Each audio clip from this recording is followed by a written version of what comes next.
All right, ladies and gentlemen. So today we're going to be talking about the psychology of why men get bored with the women that they love. All right. Now, I haven't watched this video in many years. This video was when I first started. So we're going to watch it and see what I believe in it. Now, look, before I start, I think that, in my opinion, a big part is guys who are ruled by dopamine, guys who are impulsive, guys who make decisions out of the moment. Men who are impulsive usually get bored easily. So hit the like button, subscribe, and hit the notification. All right? Okay, so let's begin this. So imagine playing a video game that you like, right? Let's say I like playing 2K. It's a basketball game, right? And I like playing it, but when I win the game all the time, I get bored as hell. So what do when I win the game? I amp the difficulty level, and then I start I find challenges, right? And then after I find a challenge and I overcome it, and it gets too easy, I go up in the difficulty level, right? Throughout the game, I believe when I'm playing the game, I'm like, I want to win, right? But somehow winning too much makes it boring. Somehow losing makes the winning more enjoyable. Now, the thing is that the misconception that women have with men is that women think that they're still, just not even women, just everyone in general. We have a linear way of thinking, a linear way of viewing the world. We believe that things make sense. You know, that of course you're gonna love someone who loved you, who's always be there for you. It only makes sense. But you gotta realize that making sense is only for people who are logical, for people who think without emotions. Let me get some water. There's no water.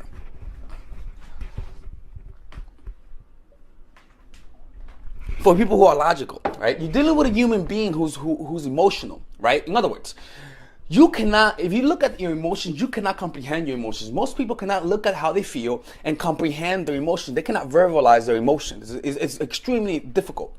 And that's why having a daily meditation practice is so important. I'm, for example, like I tell a lot of my clients, a lot of my, the people that I work with, created a 30-day challenge. For 5 minutes a day, meditate. Don't go over 5 minutes and don't go under 5 minutes. Stay with 5 minutes. And if you feel like meditating for more than 5 minutes, don't do it. Stay with 5 minutes. Just focus on developing that practice. By you sitting alone with yourself, you actually begin to know yourself. You don't get to know yourself by thinking of yourself. You get to know yourself through experiencing your emotions in a raw and unfiltered way. Your mind cannot comprehend your emotions, but being aware of your emotions, by simply being around your emotions without your thoughts, you begin to comprehend them at a deeper experiential level. You don't know your emotions through knowledge. You know them through feeling them. A lot of the times you don't feel your emotions because they hurt, and that's why you don't comprehend it. You comprehend your emotions through feeling it and embracing it and loving it. That's how you really understand your emotions. But by you not liking what you feel and not being able to feel without thinking, you're always going to misunderstand your emotions because your thoughts will always give you a misinterpretation of your emotions. And if you want to learn how to do this, I also have a paid way, which through my course that I'm going to be creating, which is Emotional Mastery. It's a 6 to 8 week course on developing this type of practice. You can pre-order it right now at a cheap price by clicking on the description down below where it says pre-order Emotional Mastery. So as a result, you cannot expect, because you can't verbalize your emotions when you act. You don't know why you act the way you act. You act from your emotions. But you got to realize is that your emotions don't make any sense. That's why when you act impulsively, when you act irrational, when you love someone, you don't make any sense and you confuse yourself because of it, right?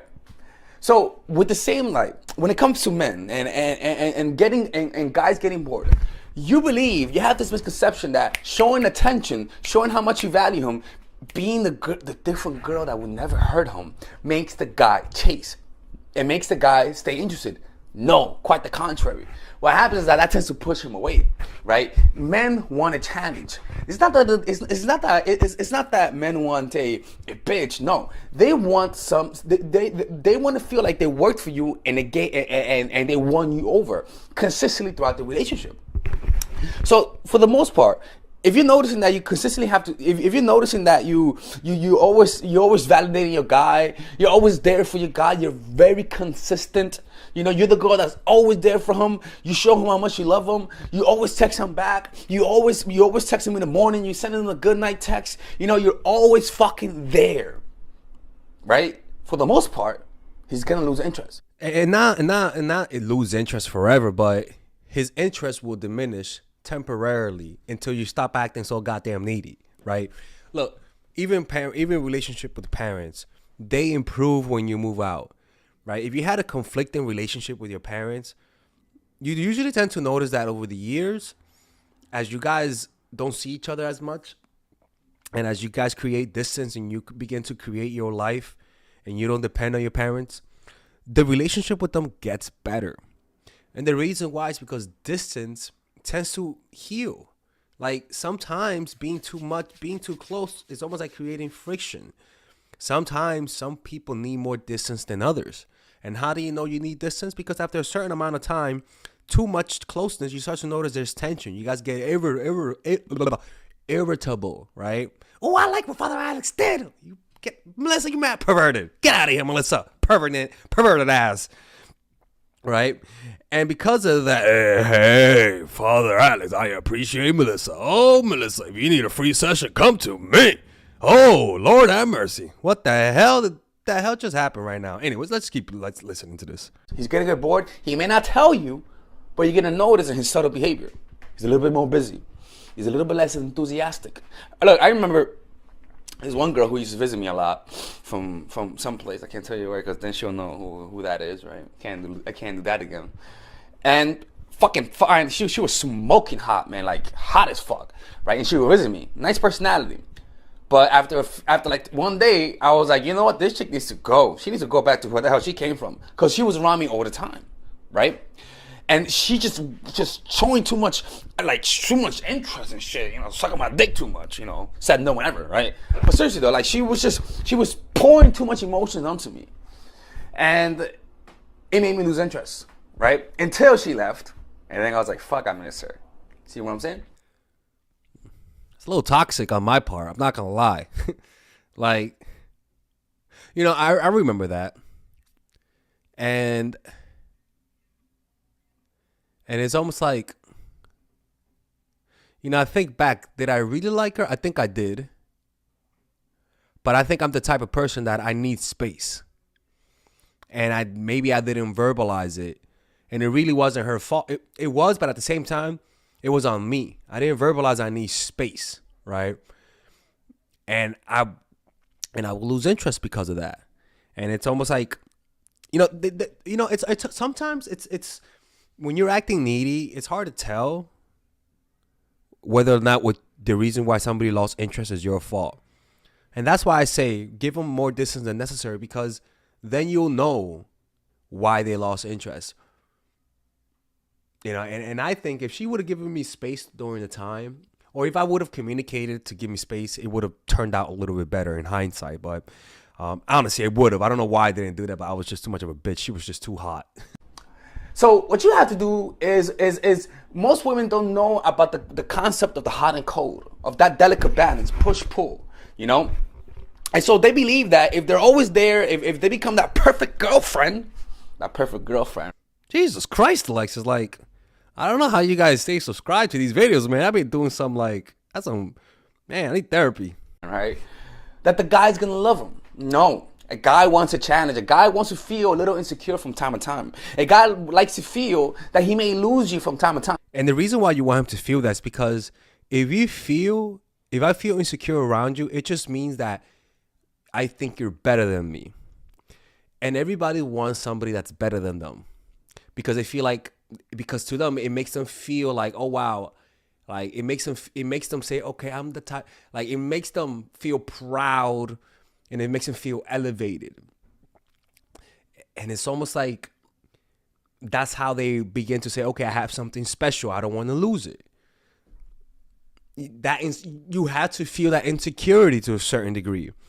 But a lot of women make it go out of their way to erase those insecurities for obvious reasons, right? You love the guy. You don't want them want them to make them feel, you don't want to make them feel insecure. It's like you don't want them to see your child cry, but at the same time, if you want this to work out, you know, you sort of, they have to feel that way to a certain degree, at least momentarily, in order for them to stay grounded in reality. Because when somebody loves you 100%, you get lazy. And the reason you get lazy is because you think this will always be there. Just like life, you have to keep them in an appreciated, in a state of gratitude of being with you. And that gratitude comes with the understanding that they could lose you one day. And that's the only way they could really completely appreciate you to the fullest. You might say, why? That's bullshit. No. Because the reason why when you play video games, the reason why when you amp up the difficulty level, you're saying that you're going to lose more.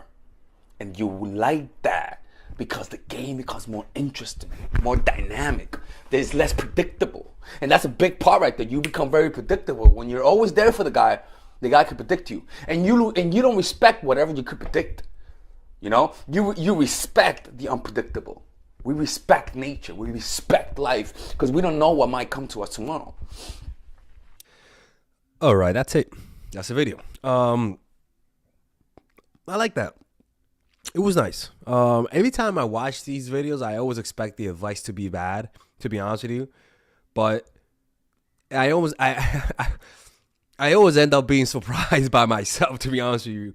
I'm like, yo, that's some good shit. Like, goddamn, this guy has wisdom. But then I'm like, I remember me. I was not as wise as I thought I was. But like, sound wise, that's my skill. Anyways, I hope you guys enjoyed this video, man. It's so interesting seeing my older videos and me reacting to them. I hope you guys enjoy. It is fun for me to react to them. I hope you guys enjoy me reacting to them. All right, ladies and gentlemen, if you guys ever want to learn how to use your feminine energy to influence people, learn how to use your masculine energy to become more assertive, and also learn how to blend both energies to improve your dating life, your spiritual life, honestly, your relationship life, your family life, your career life, this is the course for you. If I had to make a course for my nieces, I have two nieces, one is 19 and one is 15. 16. Holy shit. Oh my God, he's a bad fucking uncle. He's a bad uncle. Get him. Shut up, Melissa. You should get this course, right? And this is the course that I will make for them. So, for example, watch the curriculum, right? In the first week, we're going to be showing you how to establish a strong masculine foundation without letting it hurt your feminine energy. This masculine foundation is a source of who you are, right? It's your bodyguard. Without this, whatever feminine energy you create will be destroyed by the outside, because your masculine is your shield. So we'll talk about goal setting. We'll talk about how to develop a serious attitude. We're going to be talking about how to use more logic, how to use more goal-oriented behavior. It's more how to be a man. Now the next one is how to embrace the feminine energy, right?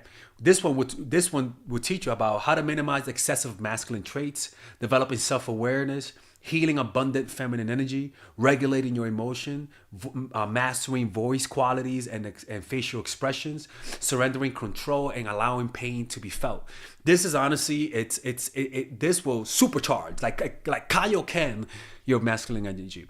After that, we have femininity in the workplace and how to be feminine in the workplace without letting people take advantage of you, and the nuances of how women on power should behave versus women who are subordinates in the workplace, and even the dress code. This is based on psychology, people. It's kind of insane. I'm actually excited about this one. The next week, we talk about navigating the labyrinth of male and female friendship. And this, a lot of women find confusing, so we talk about that. And how to identify envious friends, how to identify the good friends, how to keep male friends, and how to keep female friends. Week 5, we talk about how to release the burden of the past and stop and destroy mental projections. This is actually really powerful. And then week 6, we talk about how to increase your observational power so that you could read people better. And we have a bunch of bonuses. The course starts at $99, and you guys can pre-order the course today at $69 before it goes out. If you're watching this, most likely I'm in the meditation retreat, so most likely I will be praying for all of you guys. And just click on the description down below of the video. Right there, you'll see it, and you could pre-order that course. It's gonna be out by the end of next month or the beginning of February of March. One of the two people, because I have a 10-day retreat to do, and I want to finish the course after the retreat, because I think the ideas are gonna be so much better. All right, man. I'll see you guys later. Pre-order, man. Oh, I'm closing the channel.